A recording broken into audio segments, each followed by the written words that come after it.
Sa isang sorpresang twist na kinabigla ng mga tagahanga at kritiko, sa wakas ay nagsalita na si Miles Ocampo tungkol sa matagal nang napabalitang behind-the-scene na tension o closeness ni Maine Mendoza at Bossing Vic Soto, habang ang dalawa ay matagal nang nagtutulungan sa ilalim ng limelight ng Philippine Noontime TV. Kakaunti ang mga tao nagdadakas loob na sabihin kung ano talaga ang nangyayari sa likod ng mga eksena. Si Miles na nakatrabaho ng malapit kina Vic Soto at Maine Mendoza sa maraming mga proyekto, lalo na sa panahon nila sa Itbulaga at iba pang mga co-production, naghuhulog ng mga paywatig na ang mga tao ay gumagawa ng mga pagpapalagay batay sa hindi kumpletong mga kwento. Sa isang exclusive interview, sinabi nito, "I've stayed quiet for so long, pero feeling ko panahon na para sabihin ang alam ko at hindi ito chismis. Totoo ito. Lahat kasi na nakikita ng netizens ay base lang sa on-cam interactions,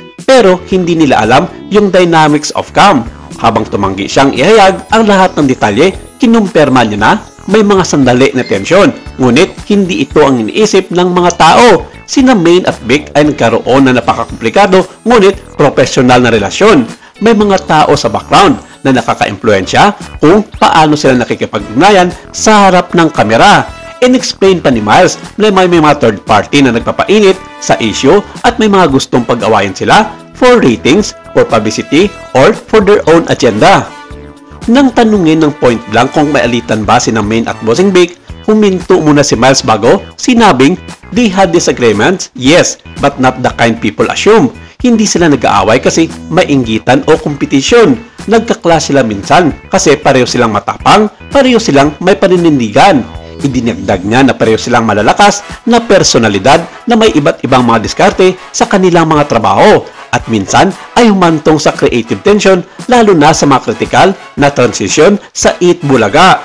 Ang mundo ng social media ay sumabog ilang minuto matapos ang mga komento ni Miles Ocampo sa kanyang nasabing interview, at ito ang ilan sa mga naging komento ng mga netizens.